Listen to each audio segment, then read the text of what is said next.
Hello everyone, and welcome to part 2 of our deep dive into the details of Zack Snyder's Justice League. This time, the villains are going to be getting some of the spotlight. We are going to be talking about the visions of Lex Luthor, the plight of Steppenwolf, and the mythic comic book origins of the biggest of the bad, Darkseid. Let's get into it. We are immediately launched into our next scene with the jarringly loud blast of Steppenwolf's boom tube as he teleports to what will become his villainous hideout. The place he lands is in a rundown, decommissioned nuclear plant in Parsnahov, Russia. This is a fictional place in Russia, but arriving at the site of a nuclear disaster's fallout at a power plant in Eastern Europe certainly brings something like Chernobyl to mind. We see buildings that are ghostly shells of their former selves, and we linger on the only remnants of what was probably a playground or a play area for kids. Everything is now brown and dead. When I think of nuclear disaster, I often connect that to the Cold War because of the threat of nuclear disaster during that era. Chernobyl itself happened in the era of the Soviet Union, and one could assume that Parsnahov's nuclear disaster was in a Soviet Union-era Russia. This idea is further solidified by the work of art that the camera slides past at the very start of the scene. The first thing that stands out is the Russian cosmonaut with the CCC clearly visible on his helmet. This is clearly the CCCP, which is an abbreviation for the Soviet Union.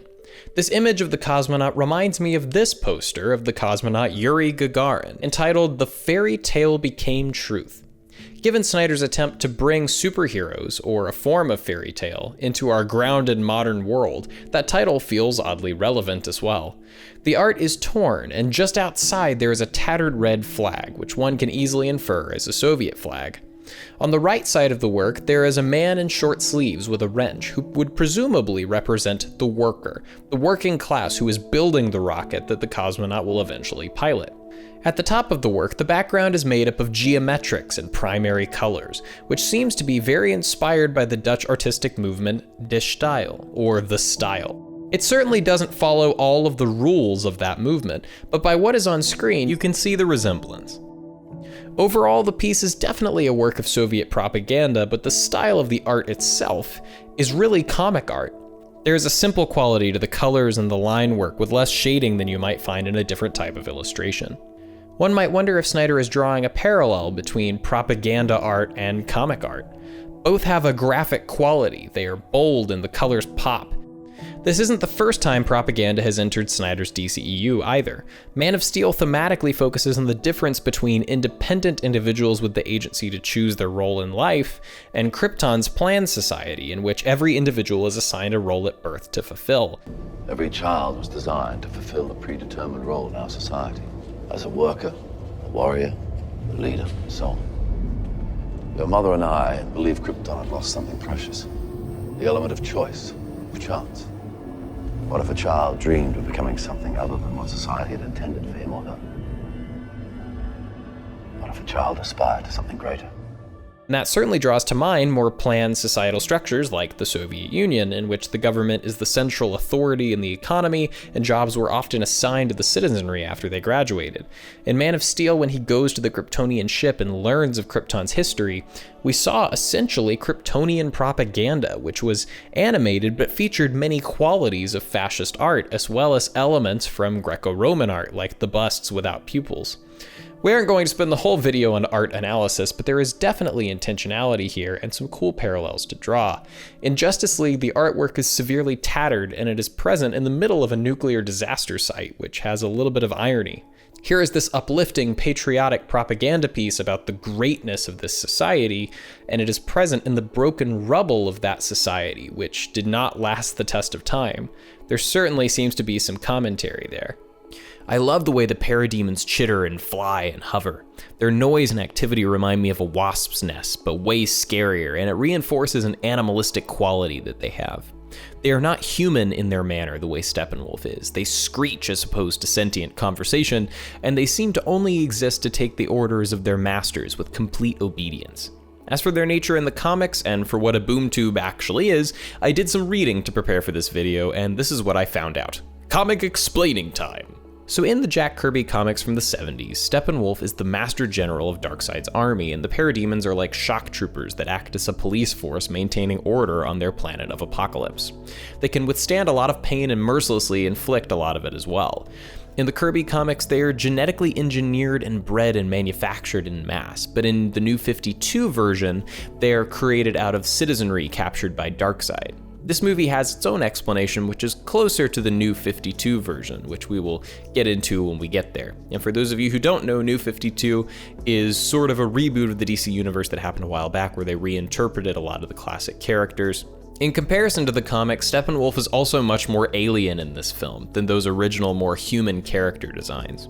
Steppenwolf doesn't have a ton of character development or even that many appearances in the comics, all things considered, so his plight and design here are really a pretty interesting take. Since this is a lesser-known villain who had less stories to his name, the choice to make him the central villain and the freedom they had to go wherever they wanted with his character makes for a really interesting villain.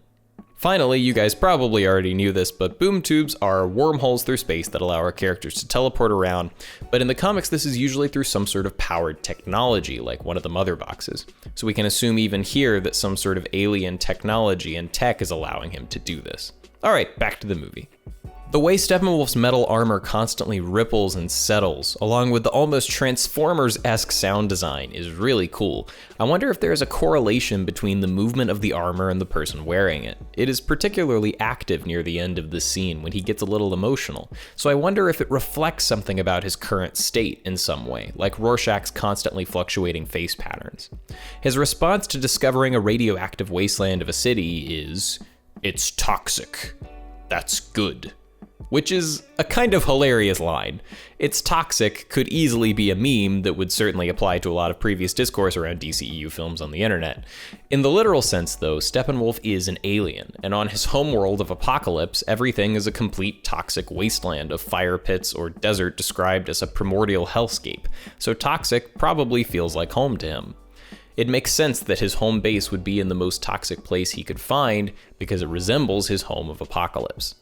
He places the first mother box in this giant metal shard that almost looks like a cracked, jagged mirror, and it melds inside before sprouting dark tendrils glowing with evil gold energy that cling to the facility like a botanic parasite. Steppenwolf throws one of the parademons by the neck and tells them to follow the scent of the mother boxes so the unity can be formed. So we now know that something special, the unity, happens when all of the boxes are combined, as well as the fact that the boxes themselves have an energy that can be sensed, smelled, and traced by the parademons, a trait unique to them. The parademons swarm upward out of the facility like bees pouring out of a hive in mass, going to fulfill their quest. I assume that the scent gets stronger as the boxes are more powerful and more active as well, first with their awakening at the death of Superman, and now with the first box obtained and channeled through the mirror thing, the draw to the other two grows stronger. I love how the camera follows the demons up before bringing us back down to Steppenwolf, who is surprisingly remorseful.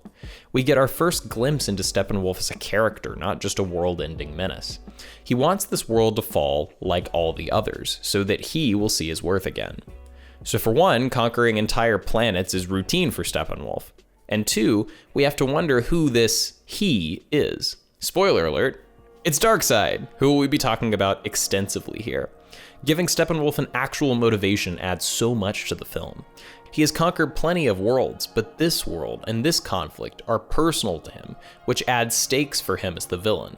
Why are they personal? Because he wants to impress and be in the good graces of his master, the ultimate villain. He feels worthless. He wants Darkseid to recognize his value, and he will do whatever it takes to prove himself. From here, we transition with a slow-mo shot of a razor so beautiful that it looks like it could be straight out of a commercial for Gillette Pro Glide razors, which is kind of funny and reminds me of Snyder's background making beautiful commercials, but it also looks really cool. Bruce finishes up his shave as he and Alfred discuss how their crusade is going. This moment of Bruce shaving is here for continuity, so he can be clean-shaven for the rest of the movie. However, there is the question, why is he shaving in the first place? In BVS, Bruce always has some stubble and some shadow on his face. Darker Bruce. At the beginning of the film, we see heavily bearded nomadic Bruce, who has spent an extended period of time traveling and searching. We now see clean-shaven, refreshed Bruce. The confidence and the more upbeat demeanor combined with this cleaner appearance makes him look in a much better place, and honestly, I think this is the ideal look for our rejuvenated, less angry Bruce. Bruce and Alfred here continue to bicker and joke like an old married couple, which once again, I love. You can tell the years and years that they have been together. There is a true transparency and understanding here between these two very different men. Bruce feels really pressed for time on his quest. He feels a constant urgency. This scene is what I meant when I said we would come back to Bruce's motivations for starting the League in the first video. Alfred questions why Bruce has been working like there is no tomorrow. The way I see it, Bruce works like there's no tomorrow because he thinks there might not be a tomorrow. But what he actually says is a little different than that. The conversation takes a different turn that's interesting and goes a little deeper. Alfred first questions their success so far, like he does earlier in the film, bemoaning whether they can even find the League. And secondly, he accuses Bruce of only doing this because of Lex Luthor. So let's quickly recap what Lex Luthor's warnings actually were. He first said that devils don't come from hell beneath us, but the sky. At first, he means this in the context of Superman. He is saying something that is twisted and untrue about the nature of good and evil, because he sees evil as good and good as evil. But in the end, when he flips the painting, the phrase takes on a new meaning. It is foreshadowing the demons that do come from the sky, the parademons, the devils of Darkseid and Steppenwolf that are soon to invade. In the end, he sees Steppenwolf personally and is presumably told about the coming invasion or shown some sort of vision. He tells Batman in the prison that the bell has already been rung and they've heard it out in the dark among the stars. Ding dong, the god is dead. The bell cannot be unrung. He's hungry, he's found us, and he's coming. Before repeatedly saying ding ding ding ding ding ding ding like he's in a psych ward. This warning in BVS is the foreshadowing of Darkseid and Steppenwolf, who are coming with their apocalyptic world-ending intentions. The beginning of Snyder's Justice League is actually the moment where the bell rang. With the death of Superman, the boxes awoke and drew the attention of these evil forces out in the stars and set everything in motion. In this instance, Luthor is right about the impending threat. And I do think Bruce believes Luthor. He alludes to a war coming in both films and the need for warriors to fight in that war. Between his nightmarish dreams and Luthor's ominous warnings, I think he believes in an impending threat to humanity of unfathomable darkness that is coming. He tries to brush that off here, though, to hone in on his bigger mission, saying that it's not about Luthor, it's about Superman and Bruce's new mission to stop dividing and begin uniting, to not fail Superman in death like he promised. I like that Alfred has clearly been informed of Luthor's warning by Bruce. Bruce discusses everything with him, I'm sure, and this would be no exception. Alfred tries to comfort Bruce, saying that Luthor's warning was a while ago and nothing has happened as of yet. Bruce responds with the ominous thought that maybe the threat is already there. Next, we see the Kryptonian ship from Man of Steel, which has been converted into a research facility for Star Labs, which will be a recognizable name for anyone into the Flash.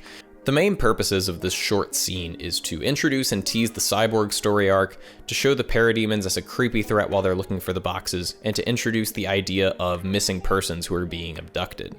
We see Silas Stone, the father of Cyborg, leaving the facility early and being noticed by Howard the janitor. Howard is involved in a straight-up horror movie moment. He investigates a strange noise and discovers strange damage in the ceiling before catching a scary glimpse of a parademon in an ominously red-lit room.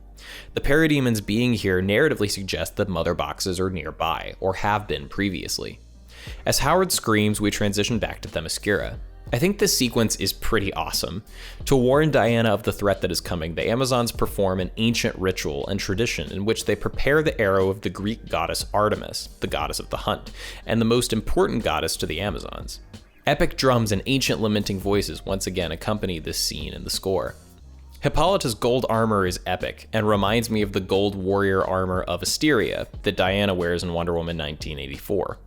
It has a special element of its own in the gold cloak that is worn over the armor. The golden hood and the cape of the cloak lend a gravity to the situation in a way I can't really explain. I love the setting of this scene at night, with embers of fire dancing around them from giant gold braziers, and I also love the little monologue Hippolyta gives, like a prayer as she lifts the arrow to the skies. She says, "Sky torch, hero beacon, scatter the darkness, burn as you did in the days before. Show her the darkness before the daylight of history. Warn my daughter, war has come. Protect her." A beacon of heroes that is a light in the darkest of places is a pretty cool image. This arrow is not intentionally mirroring God, but I loved that description, especially in the context of a prayer, and how it reminds me of God's character. This unquenchable flame of the heavens brings to mind how God appeared to Moses in the burning bush, or how when the Holy Spirit, which lives in the heart of all believers, first came down with tongues of flame when it first entered the disciples in the book of Acts.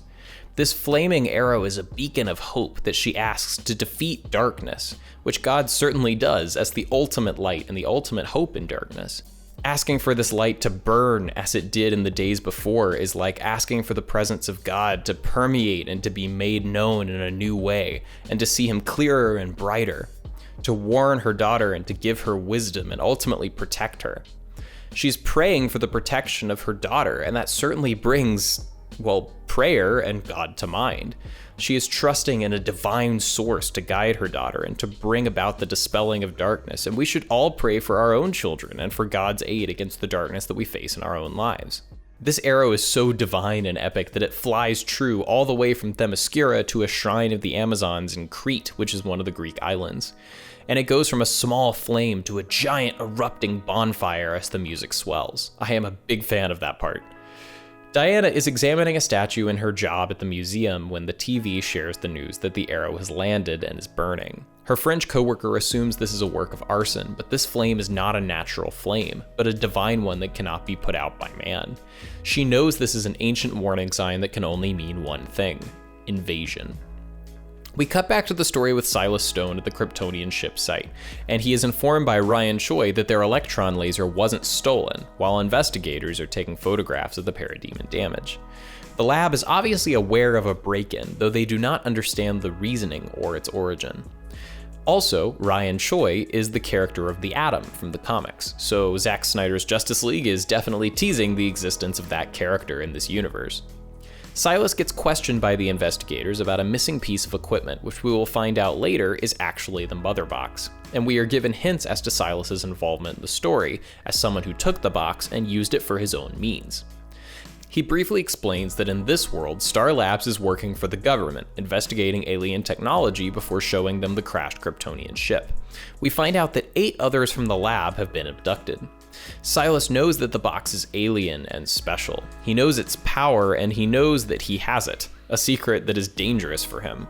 He also knows that this mysterious threat that broke in and left everything else untouched is probably after the box. Someone who sees the parademon and is not abducted draws a sketch of what he saw. When Silas sees that sketch, it doesn't mean much to him because he's never seen a parademon, but he gets the idea that a terrifying threat is coming for what he has hidden. He was not aware of the box's connection to these demons, but he knows he's in trouble. The sketch is also a great setup for something that happens later as well. With the knowledge that a monster is coming for the box, we see Silas enter his dark apartment with the intent to move it. He begins speaking to Victor Stone, or as we know him, Cyborg. This reveal of Cyborg with his back turned to the camera is awesome. He turns his head just enough to see the glow of his red eye on the other side as he says, "You know a lot about monsters, don't you? Especially how to make them," before closing the closet door with the Mother Box in it. We saw Cyborg and the box here at the very beginning of the movie, but we have now connected the dots that this is Cyborg with the box, he has the box because of his father Silas, and that Silas is in fact his father. From this very small exchange, we see that Silas was involved in the creation of the cyborg, as well as the fact that Silas is key to Victor's character. He sees himself as a Frankenstein's monster, an aberration of his father's creation. This hero is experiencing a sense of self-loathing that I think is going to be relatable for a lot of people. We may not have been literally reconstructed from the dead with alien technology and see ourselves as monstrous for that reason, but the view of self in our culture is at unhealthy extremes. On the one hand, we put on a fake facade and glorify ourselves in a me-driven culture. On the other hand, statistics show a startling rise in anxiety and depression and suicide and self-loathing, especially among young people. We have a generation starved for hope, truth, and direction, and they are growing up in a world that is often divided and giving them answers that only leave them in further darkness and hopelessness. Victor will eventually be given hope in community with fellow believers in the cause who love him. He will be given hope in having a higher purpose and calling on his life. Hope that he is not defined by his past, that his experiences and what he sees as a curse can be used for good. In scripture, it says that we know that in all things God works for the good of those who love him, who have been called according to his purpose. And Joseph is recorded in Genesis 50:20 as saying to his brothers, "You meant evil against me, but God used it for good." When we let God be in control of our story, the things that people can use to hurt us or the brokenness in our own lives, he can actually use to help us better fulfill our purpose and better serve the kingdom, which is so crazy. But right now, Victor does not see any of that. He does not see hope, and he doesn't see a higher purpose. All he has is a life he doesn't want, that is overwhelming and confusing, and all he sees is his own brokenness, his own hurt, and his own shame at what he is and what he's become. Diana goes to investigate the arrow, which is now merely smoking, and we get one of the shots that I think uses the 4:3 aspect ratio to its best advantage. The low-angle shot looking up at her already makes her tower over us, but in this aspect ratio, she truly is a dominating presence on the screen. There is ancient writing on the arrow, which leads to her making a torch and entering into a deep cave to investigate. This scene is so cool. Seeing Wonder Woman be like Tomb Raider is not something I knew I wanted, but I would gladly watch more. The arrow fits like a Skyrim puzzle into the wall, which reveals a doorway into a room full of ancient art that tells the story of the original battle against Darkseid and the Age of Heroes, as well as portraying the Unity and the 3 mother boxes. The art is awesome, and to see this story told in this way is brilliant. We get the heavier exposition version later, but first we are treated to the exposition in the form of fascinating cave drawings. The best touch is the reveal of Darkseid. Our first look at the feared villain is not a look at his physical form, but this artistic impression of him as a feared part of legend itself.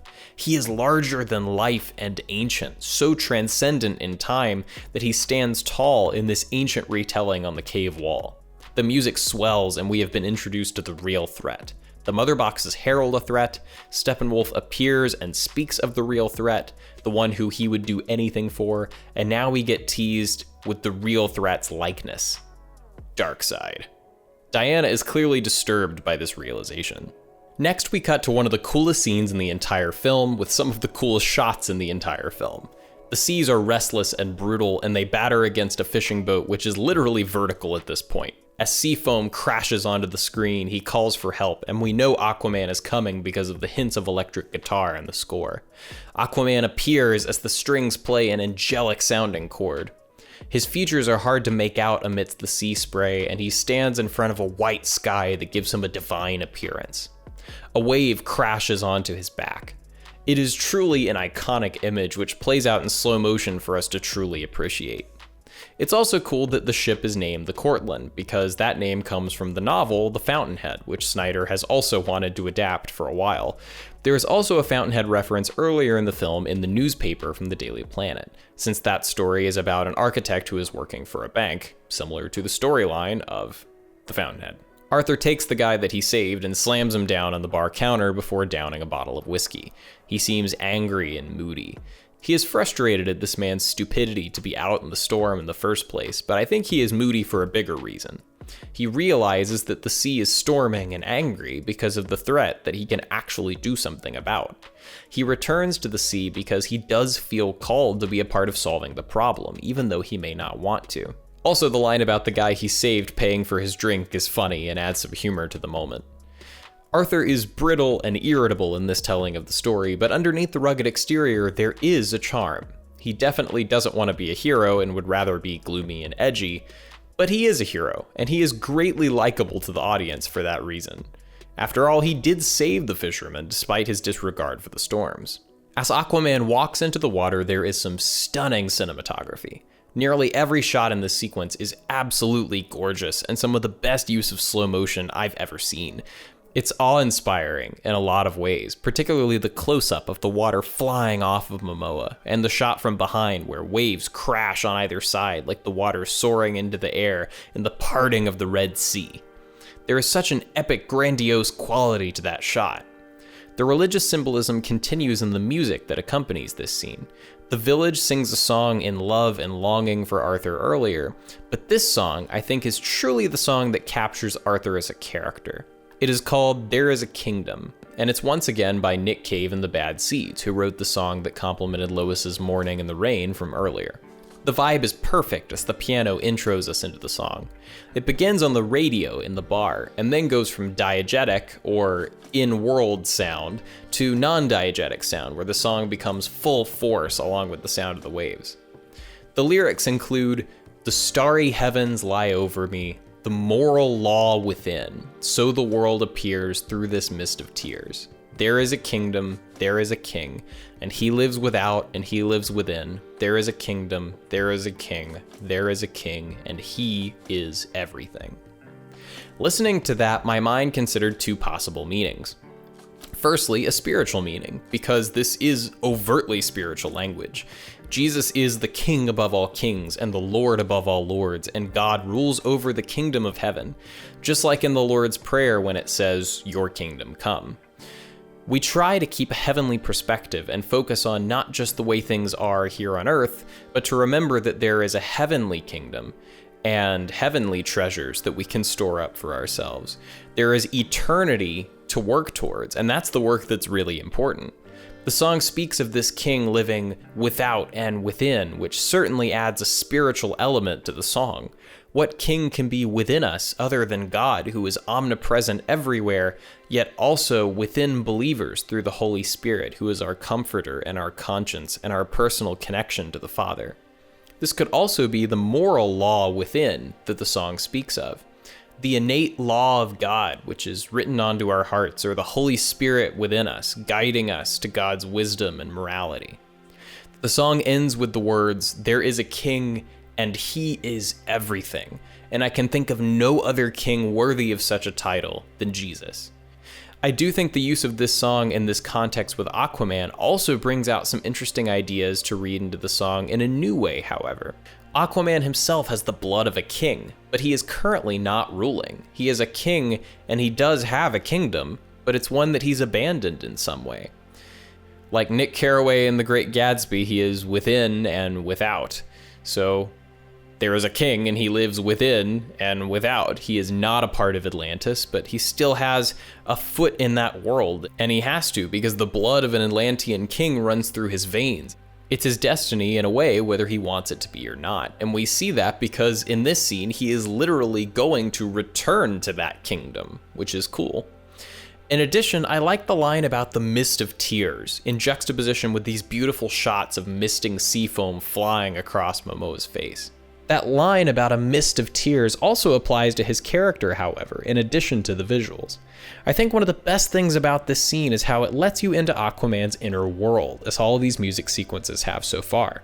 The lyrics of the song let you into his inner thoughts and struggles, and the slow motion lets you sit with Arthur and realize he is a complex character. He is under a weight, and you are allowed to emotionally connect with him in a way that is special. Next, Aquaman swims down with barrier-shattering speed through the water, surrounded by large schools of fish and sea life. This is our first time seeing Aquaman use his powers and be in the water, which is neat. The underwater world that we see is really beautiful and interesting as well. The architecture, if I can call it that, is also really cool. You get the feeling that this is an ancient city that has been weathered and engulfed in water when you see the staircase and some of the walls. The statue of King Atlan is awesome and makes me want to rewatch the Aquaman film. This was written before that film, so the use of air bubbles to talk in is not reused, but I think it is an interesting idea in this film. The best thing about it is definitely the visuals. The way the characters look inside this darkened bubble surrounded by water and its shimmering reflection while mist flurries around them is visually enticing and unique. The lighting and shadow work are what really make it special. When Vulko first approaches Aquaman, he says, "King who would be man," which is another line that super stands out as sounding like Jesus. Jesus is the Son of God and Son of Man. He is the King above all kings who became flesh and became man for us. King who would be man is such an interesting phrase. In this context with Arthur, he is a king who has decided to live among men. He has powers that the rest of man can't because he is a part of both of those worlds. This is our first time meeting Vulko, and just like all the other characters, it is a paced introduction. You hear him say quite a few things before Arthur enters the bubble and we get our actual visual reveal of Willem Dafoe in the part. Vulko's armor is awesome and shadowed. Aquaman's eyes in this scene look really interesting and unique as well. Our first look into the world of Atlantis here is so cool, makes me want to see more, and would have been a great first tease for the Aquaman film had it been in the theatrical release. Vulko explains the plot logistics of Arthur's character that we don't really know up to this point.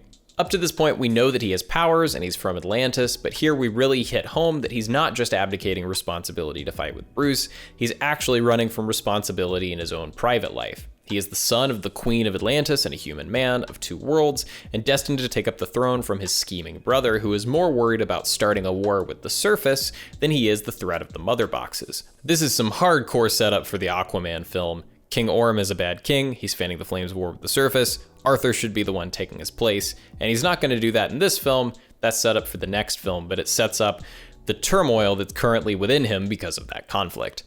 Vulko is able to tell Arthur what Bruce tried to, but Vulko knows him well enough to actually back up his claim. Arthur is pretending to not care. He tries to be nomadic and keep to himself, but he keeps coming to this statue of Atlan. Arthur claims it's just because it's a peaceful, quiet place to gather himself, but Vulko believes it's because Arthur feels called and drawn to it. He is drawn to the king because he should be the rightful king of Atlantis. This is his inheritance. This conversation also hints to Vulko and Arthur's past, which is not really explained here other than to know that Vulko had a relationship with Arthur's mother and promised her that he would see to Arthur.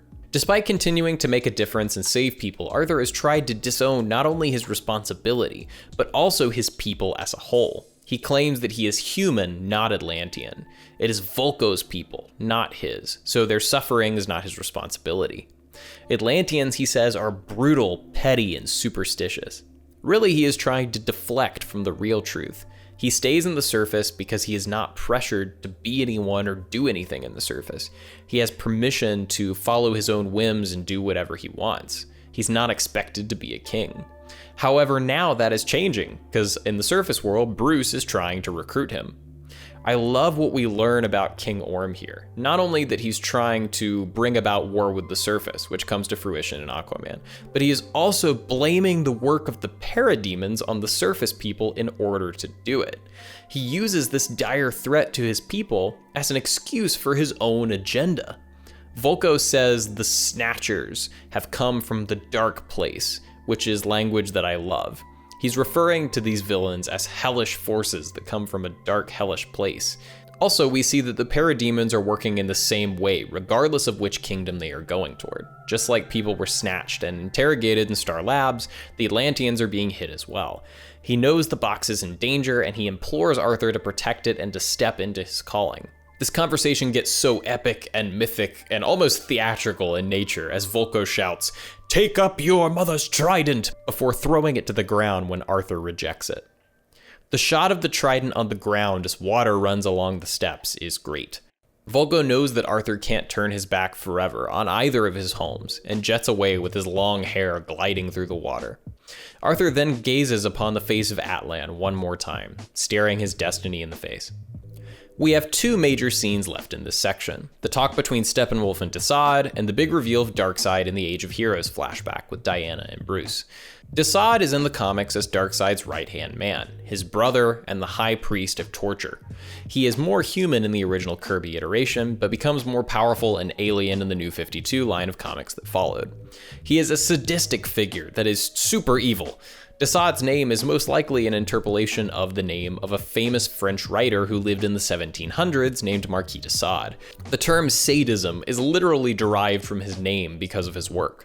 I could go more in depth on Desaad as a person, but for our purposes here, that should give you the picture, and give you a little bit of an insight into Desaad as a character as well. In the movie, Desaad further fleshes out the depth of the movie's cast of villains, while also being effectively menacing as the servant of Darkseid. Desaad is merciless, whereas Steppenwolf is pitiable in a way. Steppenwolf is a warrior, bringing destruction and darkness, but as we discover in this scene, he only really wants to go home and be accepted again.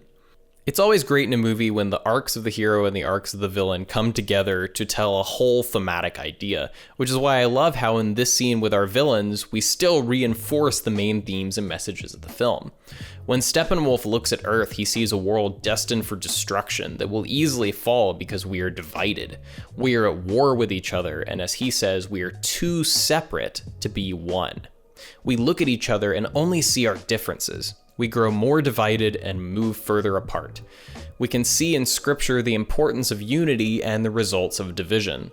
It says in Luke 11:17, "But he, knowing their thoughts, said to them, 'Every kingdom divided against itself is laid waste, and a divided household falls.'" You've probably heard Lincoln say the same thing in "A divided house cannot stand." The importance of unity is in so many passages. In Ephesians it says, "I therefore urge you to walk in a manner worthy of the calling to which you have been called, with humility and gentleness, with patience, bearing with one another in love, eager to maintain the unity of the Spirit and the bond of peace." I think this next passage in 1 Corinthians actually highlights the beauty of the Justice League itself. Each of them have their own unique role to play and their own unique giftings. They're a great team because they are specifically designed to be unique parts of the body, and when they all do their part together, that is when we can be at our greatest. The eye cannot say to the hand, "I have no need of you," nor again the head to the feet, "I have no need of you." God has so composed the body, giving greater honor to the part that lacked it, that there may be no division in the body, but that the members may have the same care for one another. When you look at our world today, we are in a tough spot. We are clearly divided, and Steppenwolf looks at our divided world and sees that if we stay this way, we are primed to collapse. We are easily overtaken by the forces of darkness when we are separate and see each other as the enemies instead of the actual forces of darkness that are all of our enemies, that want to take us all down. All of us people are children of God that should be rallying together, helping one another, lifting up one another, and serving one another, and even praying for our enemies as we are called to do. But we're able to have that unity because of the grace that was shown to us and the love that was shown to us, because then we can show that love and that forgiveness to others, which allows us to live in agreement and unity. Interestingly enough, Steppenwolf lives in a world that is completely devoid of grace. Bruce was transformed because, in response to his mistakes and his hatred and his brokenness, Superman gave sacrifice and love. In contrast, Steppenwolf's mistake has a punishment that is completely on his shoulders to bear, and there is no mercy for him in the evil Darkseid. His relationship with Darkseid, his ability to return home, is completely dependent on his works. This is a beautiful illustration of how salvation through works is an incredible burden.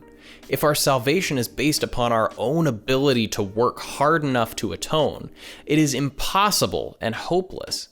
That situation would feel like the weight of the world, as we would be struggling to be reunited with God and our family and fighting for acceptance and fighting for perfection to achieve that. Thankfully, in Christ, we do not have to have that burden the way Steppenwolf does. We are brought back into the family and accepted, not based on our ability to pay our own debts, but through Christ who paid our debt for us. Because if our ability to be saved was based in our ability to follow the law perfectly, and if we had to pay the penalty of our own punishment, we would be as pitiable as Steppenwolf, who must conquer hundreds of thousands of worlds in the hope of atoning. We have access to a hope and a grace and a mercy that Steppenwolf has not been offered. Steppenwolf's plea because of all this is really emotional. He falls to his knees and begs to come home. He repents, but forgiveness is not offered to him. He tries to build strongholds in Darkseid's glory and tries to kill Darkseid's enemies, and it's not enough. Desaad even rubs salt into his wound and gives us hints into what Steppenwolf may have done to deserve such a punishment. He says, "You were undone by your self-pride and you betrayed your master." Did he perhaps try to usurp Darkseid's rule? In the end, Steppenwolf resolves to take Earth and go on attempting to pay his debt. His final words are powerful, ominous, and really cool. He says, "There are no protectors here. No lanterns, no Kryptonian. This world will fall." In a way, he's right. But Earth's protectors are about to rise to the occasion. Exciting stuff.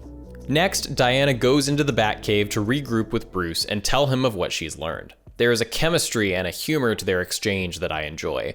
The way they banter about her ease getting through his security, or the way he just says, "Hi there," in response to her arrival, is amusing, and the whole thing appeals to the part of me that really enjoyed their flirtation within the Justice League cartoon.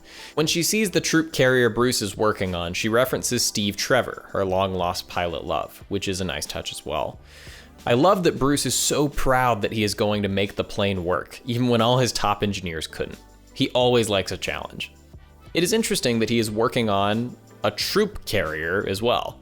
A military plane to carry soldiers is hardly what you would think of the Batman normally doing, but that is the beauty of this version of the character. He is building the tech and readying the team for war.